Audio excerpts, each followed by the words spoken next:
안녕하세요. 저는 간섭 많은 시누이 때문에 이혼을 해버린 이혼녀입니다. 다들 이혼까지를 결혼의 끝이라고 보고서 결혼하는 사람 없을 거라고 생각을 해요. 그래서 다들 어디까지 참고 살 수 있는지가 좀 궁금합니다. 저도 남들이 참는 만큼 저도 버티고 살아야 하는 건지, 남들은 어떤 이유로 지옥 같은 결혼 생활을 견디면서 살고 있는지도 궁금해요. 저는 인사말에 말씀드렸다시피 간섭 때문에 이혼을 선택한 경우입니다. 제 주변에서 종종 간섭, 그까짓것 결혼을 하면 당연히 감수해야 할 부분이라고, 그런 것도 모르고 결혼을 했냐는 말을 하는 어른들이 있어요. 저는 솔직히 결혼이 뭔지 잘 모르고 결혼한 거 맞습니다. 그래서 제가 뭘 배우고 익혀서 결혼을 해야 했던 건지도 잘 몰랐어요. 간섭을 참으려고 결혼한 게 아니라 저는 행복한 미래를 꿈꾸기 위해서 결혼을 한 거거든요. 행복하려면 고통 정도는 감내할 수 있겠죠. 그런데 정작 고통 때문에 행복 느낄 여력이 전혀 없어져 버리면요? 이건 뭔가 잘못됐다고 봐도 되는 거 아닌가요? 간섭이란 건 친가족한테 들어도 스트레스가 되는데 처음부터 경계심을 갖고 마주해야 되는 시댁에서 간섭이 오잖아요? 그거 그야말로 천인공노할 일과도 같습니다. 저만 이런 거 아니라고 봐요. 제게는 가족 관계가 아주 화목한 집에서 자란 남편이 있는데요.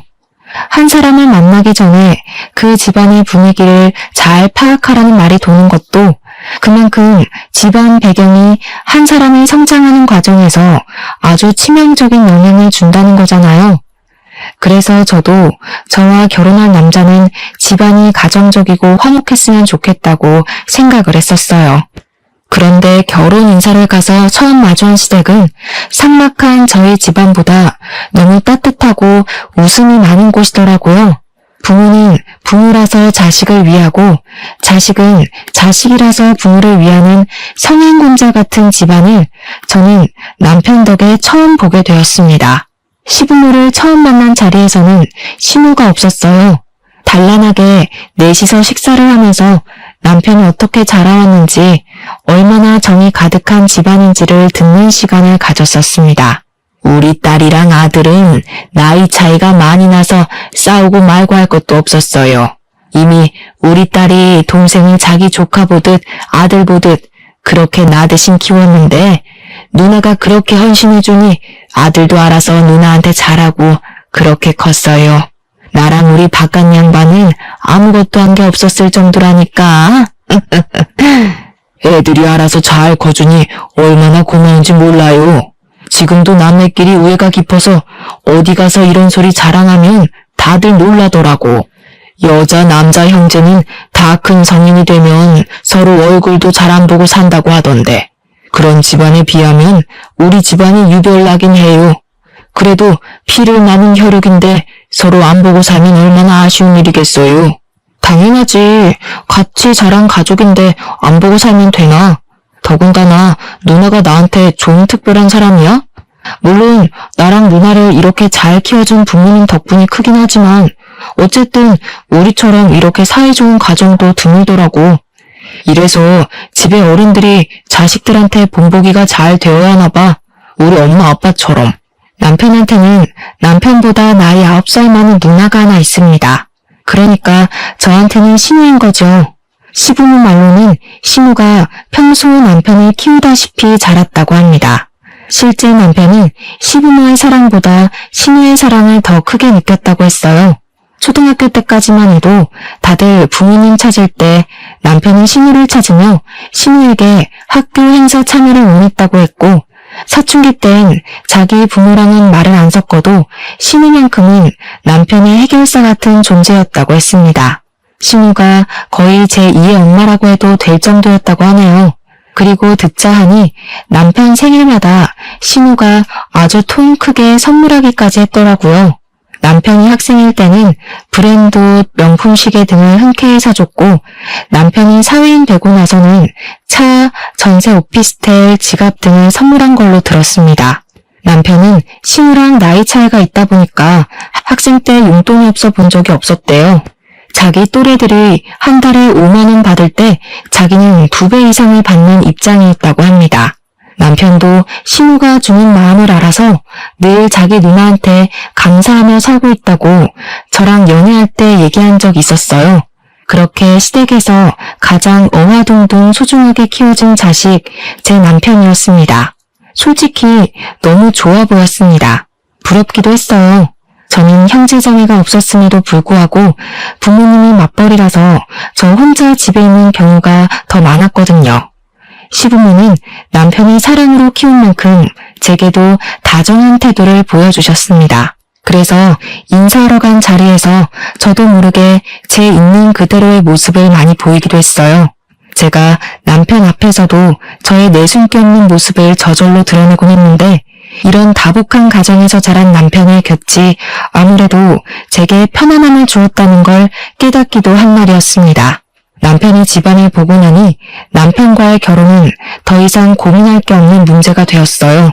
우리는 상견례까지 걱정 없이 진행이 되었고 아주 만족스러운 식을 올렸습니다. 그때까지만 해도 신우의 존재는 제게 그저 하나 있는 형님, 그 이상도 이하도 아니었어요. 하지만 신우와의 문제는 결혼을 하고 나서부터 터졌다는 거죠. 남편과 저는 서로에 대한 마음의 크기가 눈에 보이는 케이스였는데요. 초반에는 남편이 저를 좀 더 많이 좋아하는 게 티가 났었습니다. 저희가 결혼을 허락받을 때만 해도 시부모는 자기 아들이 좋다고 하는 사람에게 장가를 보낼 생각이었다고 저를 좋아해 주셨고 신우는 얼굴을 잘 못 본 것도 있었지만 당시 크게 두드러지는 반응은 없었습니다. 이제 와서 다시 생각해보면 신우가 무반응이었던 이유는 자기 동생과 갈등을 만들고 싶지 않아서 자기 동생의 뜻을 거스르지 못했던 것 같네요. 어쨌든 남편은 제게 푹 빠진 후로 점차 시댁을 소홀히 하기 시작했었어요. 그건 결혼을 하고 신혼 때에 좀 심했습니다. 아무리 개성시대가 되었다고 하지만 그래도 시댁 사람들 생일은 챙겨야 하잖아요. 그런데 남편은 저랑 놀러 갈 생각만 하면서 대책 없이 자꾸 비행기 티켓을 끊었어요. 시부모는 그저 남편이 원 없이 하는 대로 내버려두는 타입이었던지라 자기들 신경 쓰지 말고 우리 부부끼리 잘만 살아달라는 입장이셨어요. 그러나 신우는 달랐죠. 당시에는 신우와 시부모는 확연히 다른 존재라는 걸 눈치 못 챘던 게 제가 한 수 부족했던 면이 아니었나 후회가 됩니다.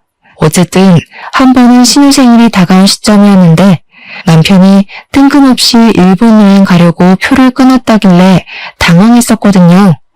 제가 신우 생일을 언급하니까 아예 신우 생일을 망각하기까지 했더라니까요. 그러면서 하는 소리는 제가 들어도 좀 서운한 말이었습니다. 뭘 누나까지 챙겨. 내가 알아서 돈 붙여주면 돼. 누나 원래 낯간지럽게 기념일 챙기는 거 안 좋아하거든. 내 돈 지금 자기한테 쓰는 걸로도 모자라. 배우자 생겼는데 다 큰 누나 챙길 여력이 어딨겠냐? 나 이미 누나한테 생일 선물 안 준 지 오래됐는데? 남편은 신혼 때뿐만 아니라 저를 알게 된 후부터 점차 신우의 관심의 대응을 소홀히 하고 있었더라고요. 이건 저도 그날 물어 처음 알게 된 사실이었습니다. 신우한테 아낌없이 돈을 쓰던 남편은 저를 만난 후로 그 해픈 마인드를 제게 베풀기 시작했어요. 남편의 돈과 시간은 전부 제 몫이 되었다는 거죠. 사실 이때만 해도 저는 그게 당연하다고 생각했습니다. 아무리 우애 좋은 남매였다고 해도 각자 가정이 생기면 우애도 적당해야 되는 거잖아요. 남편이 자기 누나에게 소홀해지고 제게 관심을 쏟는 건 결혼할 사이에 솔직히 당연한 거 아닙니까?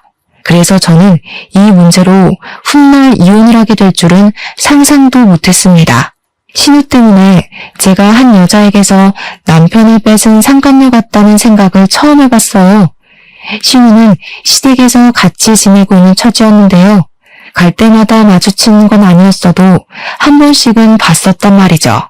그런데 몇 안 되는 만남마다 제 기분이 이상하리만치 찝찝해졌어요. 올케는 혹시 술 좋아하는 편인가? 좀 활동적이야? 평소 기가 센 편은 아니지? 연애하면서 내 동생이랑 몇 번이나 싸워봤어? 제게 뭐 적대적으로 묻는 건 아니었고요. 그냥 순수한 말투로 좀 솔직하게 궁금해했던 걸로 기억이 나요. 신우의 직설적인 질문이 좀 얼떨떨하긴 했지만 대답 못할 것도 없어서 저 또한 솔직하게 말을 했죠. 술 원래 안 좋아하고 집에서 노는 걸 즐기고 기세다는 말은 살면서 한 번도 못 들어봤고 남편이랑은 다툰 적이 없다고요. 그랬더니 신우가 방긋 웃으면서 제게 착하다고 말했었습니다. 저도 나이가 30대였는데 누가 머리를 쓰다듬으니까 기분이 오묘하더라고요. 다 늙은 나이에 이게 칭찬받을 일인지도 모르겠고 오히려 뭔가 검사받은 느낌이 들어 좀 별로였어요. 하지만 그 정도까지만 제 신경을 조금씩 긁었지 더 과감하게 선을 넘는 짓은 안 하더군요. 시댁에서 마주칠 때마다 남편과의 관계를 묻길래 솔직히 선을 넘어도 진작 넘겠구나 예측했었거든요. 어쨌든 그 뒤로 신우는 제게 착하다는 말을 입에 달고 살았습니다. 처음에는 저를 좋게 봐주시는구나 싶어서 그런 가벼운 칭찬도 감사하기만 했는데 반복적으로 듣다 보니까 이게 칭찬보다는 생활 비슷하게 들리더라고요. 역시나 다 이유 있었던 거였어요. 사람이 이렇게 교활한 짓을 할 수도 있다는 걸 저는 전혀 생각도 않고 있었습니다. 당장 생각나는 사건의 시작을 떠올려 보니 제가 모처럼 출근을 안 하고 쉬고 있는 날이 기억나네요. 그날은 아침부터 갑자기 신우가 들이닥쳤는데요. 제가 그때 아직 자고 있던 중이었습니다. 남편도 제가 쉬는 날인 걸 알고 있었고 쉬는 날에는 제가 늦잠 자는 걸 좋아한다는 것도 알고 있었어요. 그런데 여행 가는 경우 아니면 쉬는 날엔 제게 일찍 전화하지도 않던 남편이 갑자기 저를 깨우더라고요. 그러면서 하는 말은 신우가 찾아왔으니까 인사를 하라는 말이었습니다. 뭔 신우? 당시 제가 잠결에 들은 말이라 그저 꿈을 꾸는 줄만 알았어요. 하지만 신우가 곧 찬바람을 묻히고 온 옷차림 그대로 우리 안방까지 들이닥쳐서는 커튼을 치는 바람에 제가 눈살을 찌푸리며 일어나게 되었어요. 옳게 해가 중천에 떴어. 애도 아니고 아직까지 뒹굴고 있으면 어떡해? 새댁이 됐으면 새댁답게 쉬는 날 남편 밥도 일찍 챙겨주고 집안 정리도 좀 하고 그래야지. 신혼살림 시작한 지가 언젠데 아직까지 거실이 엉망이더라? 짐 정리 안 했어? 아직 시간 8시 정도밖에 안 되었을 시간이었습니다. 제 유일한 스트레스 해소법이 쉬는 날 늦잠을 자는 것인데 그걸 방해받으니까 순간적으로 열이 확 뻗치더라고요.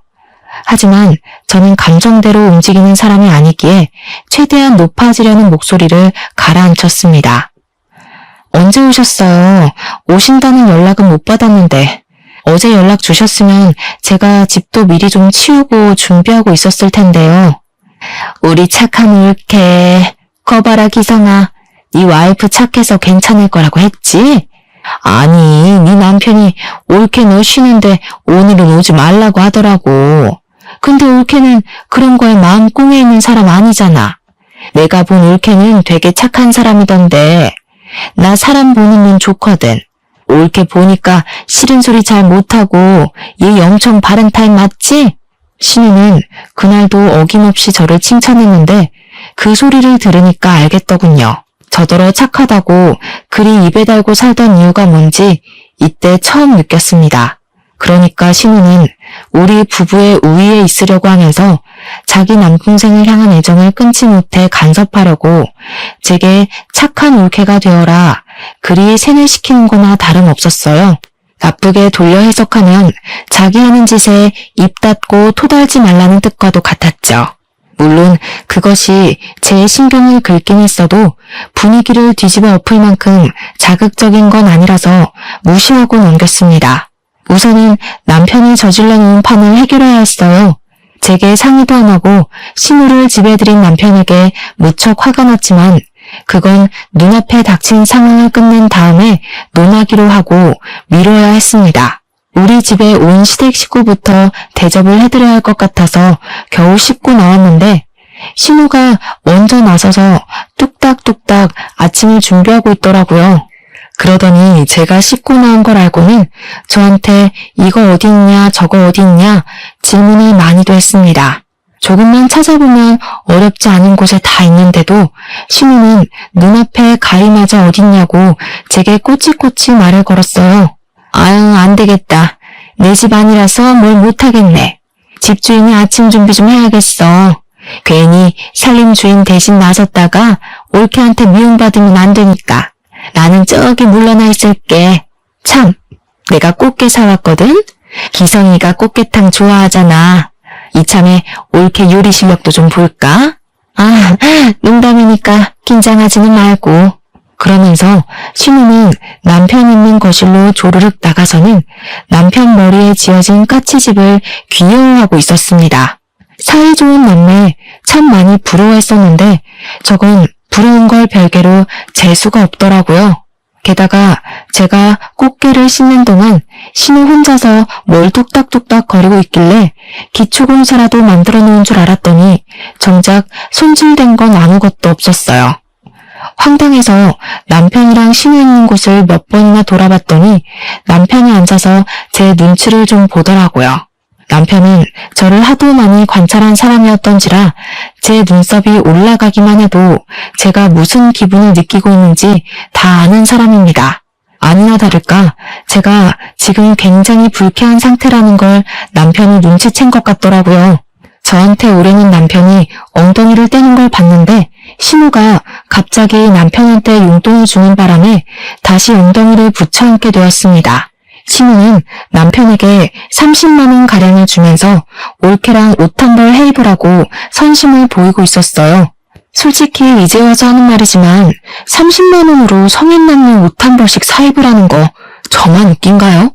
굉장히 대단한 용돈을 주는 것처럼 당당하게 봉투를 건네길래 저는 우리끼리 브랜드 점퍼나 하나씩 사입으라고 돈 좀 꽤나 주는 줄 알았습니다.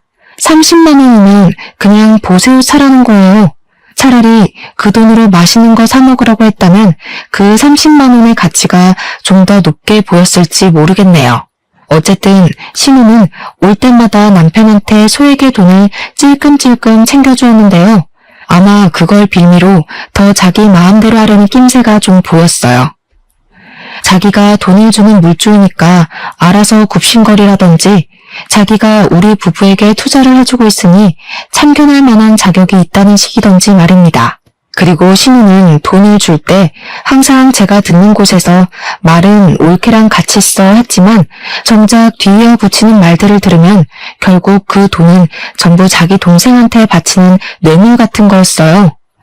너 지난번에 차 수리해야 된다고 하지 않았어? 차 유지비가 돈 많이 들잖아. 거기 보탰어. 아니면 이번에 남자 신발 좋은 거 많이 나왔더라. 이참에 하나 사던지. 이런 식으로 남편 혼자서만 돈을 쓰도록 그 목적을 만들어주면서 용돈을 건넸습니다. 저야 뭐 더럽고 치사해서 그 돈이 욕심났던 적은 딱히 없었는데 신우의 은근한 여우짓이 눈앞에 보이니까 이게 스트레스가 되더라고요. 그 뒤로도 신우는 계속 우리 집을 출석하듯 찾아왔습니다. 남편은 처음엔 제 눈치를 보다가도 나중에는 당연하다는 듯 신우를 받아들였어요. 어떤 날에는 제가 집에 없는데도 남편이랑 신우 둘이서 우리 신혼집을 떡하니 차지해 영화를 보고 있는 게 아니겠어요? 그건 좀 아닌 것 같아서 신우가 집으로 돌아가고 남편한테 신우 문제에 대해서 얘기를 꺼낸 적 있었는데요. 솔직히 형님, 지금 선 넘고 있는 거야. 여보 잘 좀 생각해. 여기 당신 가족집 아니고 나랑 둘이 사는 신혼집이야. 내가 없는데 둘이 들어앉아서 시시덕거리고 있는 게 말이 돼? 야, 말이 좀 서운하다. 이 집 우리 누나가 해준 거 잊었어? 그리고 누나가 우리 같이 좋은 거 먹으러 가라고 또 용돈 주고 갔어. 요즘처럼 개인주의 세상에 이만큼이나 옳게 챙기는 신우이가 어딨냐? 배가 불러도 단단히 불렀구먼. 너 진짜 복 받은 줄 알아야 돼. 내 친구 어떻게 사는지 보여줘? 남편이 지금 돌아가는 상황에 대해서 몰라도 너무 모르고 있는 게 눈에 보이더군요. 신우가 제게 미치는 정신적 요인은 전혀 눈치채질 못했고 그저 돈을 주는데 뭐가 문제냐는 식으로 눈만 씀뻑거릴 뿐이었습니다. 저더러 삐뚤게 생각하지 말라고 설득까지 하더라니까요. 물론 저희 신혼집 신우가 해준 거 맞습니다. 그런데 신혼집도 신혼집 나름 아닌가요? 다 썩어가는 빌라 하나를 매매도 아니고 전세로 덜컥 해준 거예요. 고작 이 정도로 콧대를 엄청 세우는데 제가 이걸 고마워해야 되는 건지도 솔직히 모르겠더라고요. 이렇게 선물 받았다 말하기 민망한 빌라일 줄 알았으면 신우가 집 해준다고 집은 신경 쓰지 말라던 남편을 멱살 잡고서라도 말렸을 겁니다. 그리고 남편이 말하는 용돈 말인데요. 물론 신우가 30만 원씩 남편에게 용돈을 주는 것 자체만으로는 문제될 게 없죠. 그런데 그걸 빌미로 판 벌리고 간섭하는 영역이 너무 크다는 게 스트레스인 겁니다.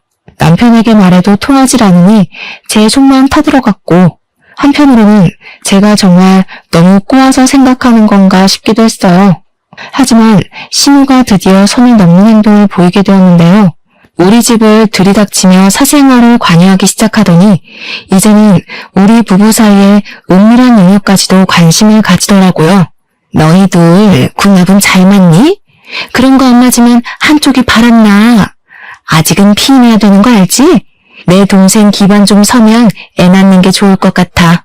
너희 일주일에 몇 번 하니? 건강한 관계는 주에 한 번 하는 게 좋다던데. 내 동생 피곤할 테니까 달에 한 번으로 줄이자. 그렇잖아도 신우 행실에 작게 스트레스가 쌓여가고 있었는데 이런 사사로운 영역까지 신우의 간섭이 닿으니까 더 쉽게 예민해지더라고요. 그날 퇴근하고 온 남편한테 속에 응어리를 시시콜콜 풀었더니 남편도 신우가 너무 깊은 부분까지 간섭하니까 당황하긴 했나 봐요. 제 말에 표정이 굳어지는 거 있죠? 그러면서 자기가 입장 표명을 확실히 해야겠다고 신우랑 당분간 연락을 끊겠다고 하더군요. 그래서 남편이 신우에게 난생 처음 따끔하고 단호하게 경고를 한 것 같았어요. 대충 그간의 사사로운 간섭에 대해서 멈춰달라고 했겠죠. 우리 일이니 우리가 알아서 하겠다. 뭐 그런 식으로 했겠죠. 뭐라고 했는지는 안 물어봐서 자세히 알지는 못합니다. 그러나 문제는 이제부터 하나둘씩 폭발하게 되었는데요. 한날 근무 중인데 자꾸 전화가 오길래 봤더니 신우한테서 온 거더라고요. 받을 수는 있었지만 잔소리할 게 뻔했기에 일부러 안 받았거든요. 그러니 전화가 수도 없이 울리더라고요. 집요함이 아주 독했습니다. 그렇게 제가 퇴근할 때까지 수백 통이 제 전화의 부재중으로 떴고 마지막엔 문자 하나가 딱 날라와 있더군요. 어디 딴 데로 새지 말고 집에 바로 기어 들어오라는 문구였죠. 그날은 귀가하기 전부터 이미 숨이 턱턱 막히더라고요. 저희 집에서 기다리고 있다는 뜻 아니겠습니까? 각오하고 집에 갔더니 남편은 없고 신우 혼자 집 안에 들어차 있더라고요. 제가 가방을 내려놓으면서 인사를 하자마자 신우가 저한테 성큼 다가와서는 썩은 미소를 보였습니다. 착하다 해줬더니 순열씨가 따로 없었네. 너 때문에 나랑 내 동생 사이 틀어졌거든? 대체 내 동생한테 뭐라고 짓거렸냐?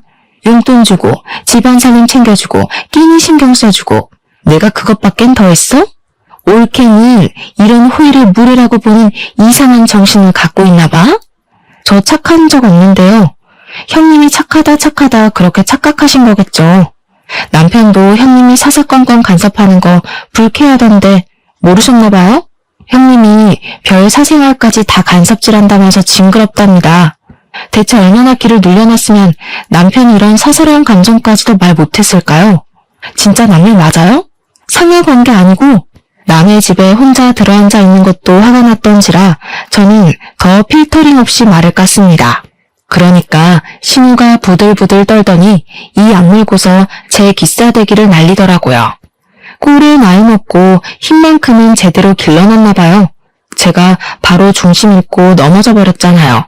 내 동생한테 어울리지도 않는 년을 군말 없이 내버려뒀더니 뭐라고? 네가 우리 남매 사이를 얼마나 한다고 지적질이야? 이 참년아. 기가 차서 말도 안 나온다. 너 내 동생이랑 갈라설 준비해라. 그러고 신우는 제 대꾸를 들을 생각도 없이 집을 쌩 나가버리더군요. 그럼 저는 신우에게 못 푼 화를 그날 퇴근하고 온 남편을 붙잡아 또 불같이 따졌습니다.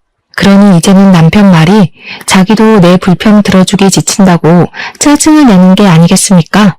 솔직히 나는 누나랑 문제없이 잘만 지냈잖아.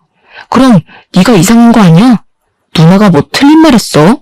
용돈 준 거 맞고 우리 맞벌이 하니까 끼니 신경 써주는 것도 고마운 거고, 살림살이 신경 써야 될 마누라가 바깥을 놔두니까 누나가 대신해서 관리해주겠다는데 뭐가 그렇게 불만이야? 오히려 네가 누나한테 고맙다고 돈을 줘도 시원찮을 판이거든? 등신 같은 놈. 지금 누나 치마 폭에 가려서 앞 못 보는 줄도 모르네.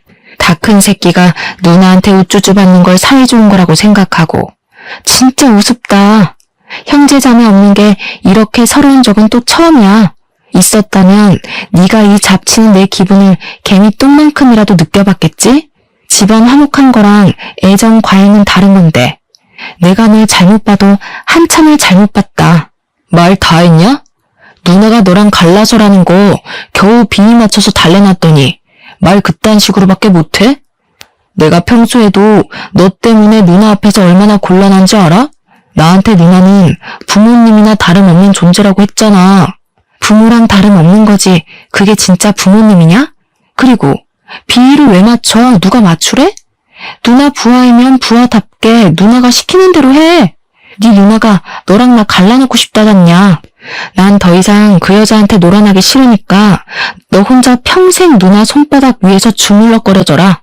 그러면서 제가 먼저 이혼 제안을 했더니 버럭하던 남편이 순간 흠칫하더군요. 남편은 제가 먼저 이혼을 요구할 거란 생각을 안 했던 것 같았어요. 그러거나 말거나 저는 그대로 돌아섰고 남편이랑 저녁도 먹지 않았습니다. 그날 우리는 각방을 쓴 뒤 다음날 이혼 서류를 준비하려고 했어요. 그런데 참 고맙게도 신우가 아침 일찍 출석해서 우리 집 초인종을 눌러주더라고요. 원래는 신우가 우리 집 비번도 알고 있는 것 같았는데 제가 새벽에 몰래 번호를 바꿔놨거든요. 남편이 우리 이혼하는 거 신우한테 말했을 거고 그러면 이렇게 무작정 찾아올 것 같았으니까요.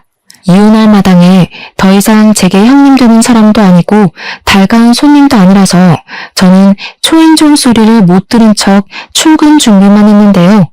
그러니 남편이 양치를 하다가 후다닥 나가서 문을 열어주더라고요. 어머머, 집에 사람이 없니? 왜 씻다 말고 나와서 문을 열어? 집에 개념 없는 여자가 살고 있으니까 이렇게 남자가 고생을 한다. 우리 기성이 바쁜데 여자까지 잘못 만나서 이게 뭔 고생이야? 불쌍한 내 새끼. 남자가 대문 열면 안 되는 법이 신우만의 법전에는 있나 봅니다.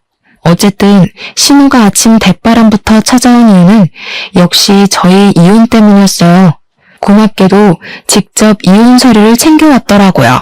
굳이 제 수고를 들이지 않아도 되었잖아요. 그 친절함에 감동해 눈물이 날 뻔했습니다.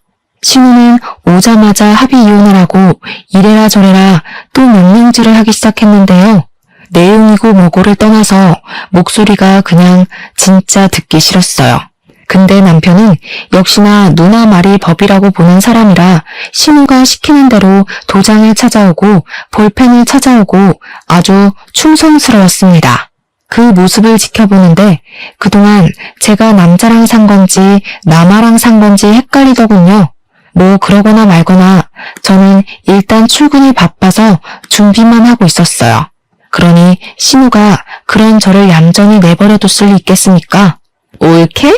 아, 이제 올케도 아니지. 야, 귓구멍 막혔니? 와서 도장 찍으라잖아. 왜? 이제야 네가 뭘 좀 잘못했다는 생각이 들어? 이혼 못하겠니? 그럼 머리 받고 용서 좀 빌어보던가. 네 진심이 얼마나 전해지느냐에 따라 내가 이 이혼 없던 걸로 해줄 수도 있어. 신우 목적은 사실 이혼이 아니라 저거였던 듯 싶었습니다. 저를 끝내 무릎 꿇리고 싶었나 봐요. 기센 척하면서 어떻게든 제 우위에 있으려고 사족을 다하는 신우를 보니 제 눈에는 그저 신우가 일진놀이하는 고등학생으로밖에 안 보이더군요. 그래서 저도 신우가 좋아하는 찰떡선이 없는 화법으로 대답을 해주며 신발을 신었습니다. 네, 제 귓구멍이 꽉 막혀서 뭐라고 씨부리는지 모르겠네요. 이제 내 신우도 아니고 그냥 할 일 없는 아줌마 같은데 내가 왜 아줌마 말을 들어야 되죠? 퇴근하고 나서 도장 찍을 테니까 그만 깝죽거리고 거기 두고 가세요. 그러고는 그대로 나와버렸더니 문 밖으로 신우가 비명을 지르는 게 들렸습니다. 악에 받쳐서 소리를 지르던데 목청 한번 좋더라고요. 또 하나는 남편의 다급한 목소리까지 겹쳐 들렸는데 대충 엿들어 보니까 신우가 시키는 대로 하면 제가 꼬리 내리고 얌전히 고개를 숙일 줄 알았던 것 같았어요. 아 뭐야, 와이프가 꼼짝도 안 하잖아. 누나가 이렇게 하면 다 된다며. 나 이혼까지 하기 싫단 말이야. 퇴근하고 도장 찍겠다는데 이제 어떡할 거야? 그렇게 사이좋던 남매가 투닥거리는 걸 밖에서 엿들으니까 속이 꽤 시원하더라고요.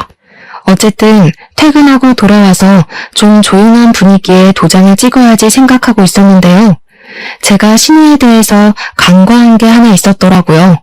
신우가 어마어마한 쌍년이라는 걸 잠시 망각했던 겁니다. 퇴근하고 집에 들어갔더니 신우가 출근 전에 봤던 그 몰골 그대로 집에도 안 가고 기다리고 있는 거 아니겠습니까? 근데 황당한 건 제 짐을 전부 신발장으로 다 내던져 놨더라고요. 옷은 여기저기 짓밟혀서 더러워진 상태였고 화장품도 반 이상은 깨져 있었습니다. 신우는 제가 그 꼴을 보고 단단히 충격을 먹었을 거라고 생각했나 봐요. 저를 업신여기며 제 반응을 지켜보는 표정이 딱 그렇게 설명을 해주더라고요. 그 옆에서 남편은 그저 저를 흘겨보고 있었는데 그게 저한테 초조하거나 미안하다는 얼굴은 절대 아니었어요. 약간 꼴 좋다? 그럴 줄 알았다? 그런 느낌으로 저를 가소롭게 보고 있었습니다. 일단은 끝까지 자기 누나를 믿고 신우가 시키는 대로 할 생각인가 봅니다. 야, 이 집 내가 해준 거 알지? 너한텐 딱히 아쉬울 거 없을 거야. 이번 기회에 사람이 주제를 모르면 어떻게 되는지 느꼈길 바래. 그 쓰레기 들고 당장 내 집에서 꺼져. 그래요. 안 그래도 사준 사람의 손때가 묻은 집이라 그런지 구린내가 장난 아니었어요.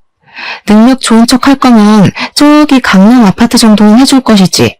겨우 서울 변두리에 빌라 하나 해줘놓고 돈 많은 척은 너무 하셨어요. 해주고도 욕먹는 게 딱 이 경우인데. 평소 사회생활 잘 못하셨나 봐요. 이게 돌았나? 내 동생 혼자 사는 거면 당연히 강남 아파트 해줬어. 웬 거지 같은 년이 같이 기어 들어와 사는데 내가 처음부터 네 눈깔 높여주고 싶었겠니? 이제 보니 왜 결혼 못했는지 알겠다. 나이를 똥구멍으로 쳐먹었으니까 주변 남자들이 그쪽한테 미리 학을 뗀 거였네요.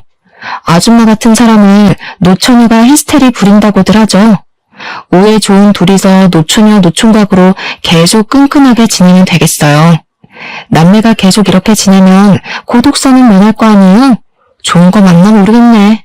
그때 신우가 분을 참지 못하게 제 뺨따구를 때렸습니다. 제가 이걸 딱 기다리고 있었어요.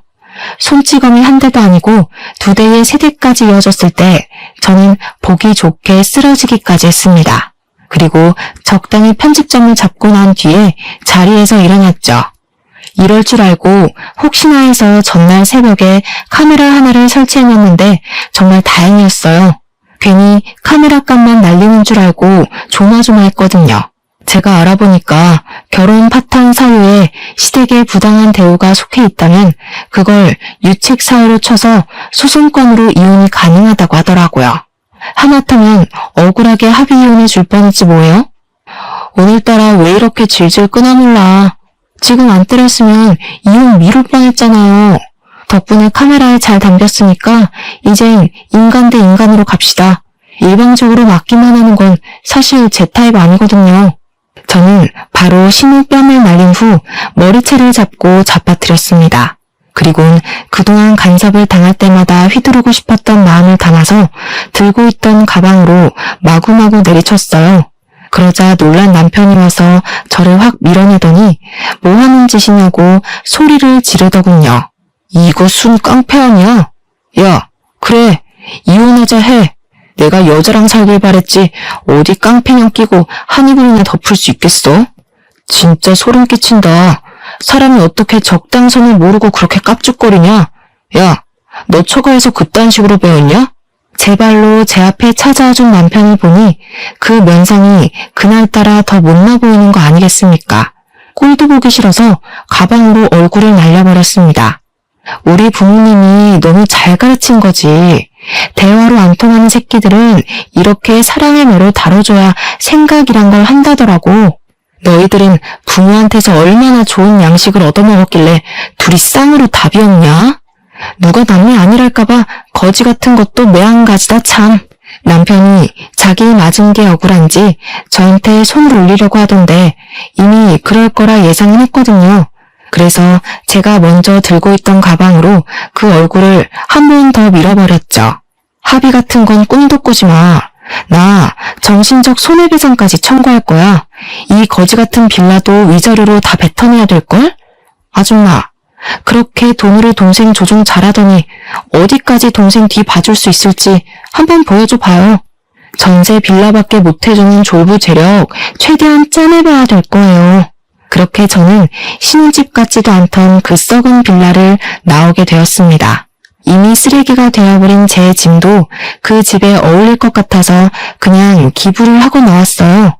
그 집이 방음이 얼마나 안 되면 3층이었는데 제가 1층으로 내려갈 때까지도 신우가 고래고래 비명 지르는 게 다 들리더라고요. 어쨌든 저는 다음날 바로 변호사 만나서 증거될 만한 자료를 모두 제출했습니다. 남편에겐 이혼 소송을 했고 그뿐만 아니라 신우에게도 폭력죄, 협박죄, 정보통신망법 위반 등 제 선에서 할 수 있는 건 전부 다 고소 때렸어요. 시댁의 가장은 신우였는데 남편 차도 할부로 사준 주제에 얼마 안 되는 돈으로 얼마나 자부심을 부릴 수 있을지 좀 궁금하긴 하더라고요. 아니나 다를까 제 궁금증을 친히 풀어주려고 시부모께서 나서주신 거 아니겠습니까? 늘 남편 하고 싶은 대로 하고 살도록 손을 놓고 있었다는데 제가 보기엔 손을 놓았다기보단 전적으로 신우한테 남편 관리를 맡겨놓은 것 같았어요. 저희가 이혼을 한다고 했을 때도 신우만 난리를 부렸지 시부모 쪽에서는 별다른 반응이 없었거든요. 그런데 신우로 해결이 도루묵 나버리니까 시부모가 뒤늦게야 나선 모양이더라고요. 제가 결혼 생활 내내 본 적 없던 시부모의 실체를 이혼하고 나서야 알게 된 게 얼마나 다행인지 몰라요. 괜히 그 나물에 그 밥이라는 말이 나오는 게 아닌가 봐요. 신우랑 남편 같은 자식이 만들어지려면 그렇게 자원을 주는 부모가 있어야 가능했을 거잖아요. 어쩜 한부모 자식 하는 짓이 그리도 똑같은 건지. 한날 시부모가 제가 어디 살고 있는지 모르니까 제 근무지를 찾아야 했나 보더라고요. 제가 퇴근해서 주차장에 갔을 때 아주 기가 막힌 장면을 봤어요. 다 끝난 줄 알았던 골칫거리가 눈앞에 또 재발하니 겨우 털어낼 스트레스마저 다시 들끓는 느낌이었습니다. 시부모가 윤쾌도 제 차를 찾아내 장난질을 해놨더라고요. 제 하얀색인데 아주 색깔별로 라카치를 예쁘게도 해놨지 뭡니까. 차에 그려진 낙서는 온통 돈에 눈이 멀어서 남편을 벌었네. 예우도 모르는 년, 이혼녀 꼴로 얼마나 잘 먹고 잘 사는지 보자 등등 자기 아들과 갈라선 것에 대한 원망이 한가득 적혀 있었습니다. 그리고 바퀴도 2개나 펑크나 있었고요. 그걸 사진으로 다 찍으면서도 기가 차서 계속 웃음이 나왔어요. 주위에서 사람들이 저를 힐끗거렸었는데 저는 원래 주변 시선에 둔감한 편이라 딱히 쪽팔린 건 없었습니다. 다만 수리비가 꽤 나오겠다는 것과 당장 차를 못 타게 생겼다는 짜증이 확 치밀었죠. 당연히 수리비는 제가 감당할 생각 추호도 없었습니다. 다행히도 시부모가 멍청했기에 일은 쉽게 해결되었어요. 시부모가 며느리 마지막 배웅하는 길에 보너스라도 챙겨주고 싶었나 봐요. 이렇게 깜짝 범죄를 저질러 주시니 말이죠. 블랙박스에 고스란히 찍힌 증거물 때문에 경찰에 신고를 하더라도 경찰이 수고스럽게 범인을 찾을 필요도 없어서 더없이 좋은 선물이었습니다. 그 자리에서 신고는 신고대로 했고 저는 스프레이 냄새 가득 나는 차 안에서 시부모한테 전화를 걸어봤어요. 시부모가 저를 기다렸는지 제 전화를 받자마자 성량을 키우더라고요. 어디서 이런 속물에 찌든 애가 우리 집에 들어와서는 내 아들을 망쳐? 네가 감히 내 자식들한테 손을 댔다면서? 내 새끼들 나도 훈육 한번 해본 적이 없는 귀한 자식이야. 착고락선이 봤지? 당장 고소 취하 안 하면 그게 겨우 시작인 줄 알아야 될 거다. 네, 그러세요. 고소 취하는 안 할 생각이니까 더 해보시라고요. 제 차 생각보다 손 많이 보셨던데 똥 싸지르기만 할 줄 알지 치울 줄 몰라서 어떡해요? 저 방금 재물손괴죄로 신고하고 연락드리는 거예요. 이미 청구된 돈이 많아서 등골 빠졌을 텐데 제 차까지 해결하려면 당분간은 쌀밥에 간장만 찍어 드셔야겠어요. 뭐야? 우리가 너더러 내 자식들 갖고 놀라고 결혼시킨 줄 알아? 감히 어른까지 협박하고 말이야. 어디 신고해봐라. 우리라고 신고 못할 줄 아냐? 내 새끼들 건드린 죄값은 내가 평생 눈 감을 때까지 쫓아다니면서 치르게 할 거야. 그렇게 아끼는 자식들인데 발목을 더 붙잡으시면 어떡해요. 그러니까 생각을 하시고 일을 저질렀어야죠. 다 늙어서 유치하게 낙서가 뭡니까 낙서가. 제가 경찰한테 친히 그쪽 집 주소 알려줘서 곧 찾아갈 거예요. 옷 따뜻하게 입으시고 자식들 손잡고서 경찰 선생님들 따라가세요. 화목한 가정에서 다 같이 건강하게 자란 식구들인 줄 알았는데 이렇게 부작용이 있을 수도 있다는 건 정말 몰랐습니다. 결혼하기 전에 시댁 방문을 많이 해봤더라면 제가 결혼이란 실수를 안 저질렀겠죠? 시부모가 자식을 너무 과잉 사랑하는 게 문제이긴 했지만 한편으로는 그게 장점이기도 했었는데요. 시부모가 자식의 뜻을 너무 존중해주는 덕에 저희 결혼 생활에 관심을 놓고 있었잖아요. 신우한테 자신들의 권한을 다 위임해서 보고받고 있었는지는 모르겠다만 신우 한 사람이랑만 신랑이를 벌였던 건 불행 중 다행인 점이 아닌가 뒤늦게 그런 생각이 들었어요. 아무튼 저는 그 일이 있고 9개월이 지난 현재 일상생활을 완벽히 복구하였습니다. 제 인생에 결혼이 있긴 있었나 싶을 만큼 싱글의 삶을 너무 만족스럽게 살고 있어요. 결혼도 한 번 갔다 오니까 두 번까지는 환상이 안 생기더라고요. 이혼이란 아픔이 제가 살아가는 길에 긍정적인 걸음이 되었다고 생각하면 그게 그리 막 아픈 것도 아니었고요. 오히려 제 삶에 더 집중할 수 있는 계기가 되지 않았나 싶어요. 저도 저지만 이번 기회에 저 애정과다 집안에서 색다르게 깨우치는 게 있었길 바라네요. 아마 자기네들이 뭘 잘못했는지도 모르고 있을 가능성이 크지만 말이에요. 사연은 여기까지가 끝인데 다들 제 이야기를 어떻게 받아들이셨는지 모르겠어요. 저는 그래도 금똥 정도는 밟았다고 생각하고 있습니다. 똥은 똥이지만 덕분에 내 손에 들어온 숫자가 많아졌으니 금똥이라고 보려고요. 누가 뭐라 해도 제가 괜찮으면 다 되는 거 아니겠어요? 그만 글을 마무리해야겠네요. 긴 글이었는데 들어주셔서 너무 감사드려요. 다음에 기회 되면 또 한 번 찾아오겠습니다. 건강하세요.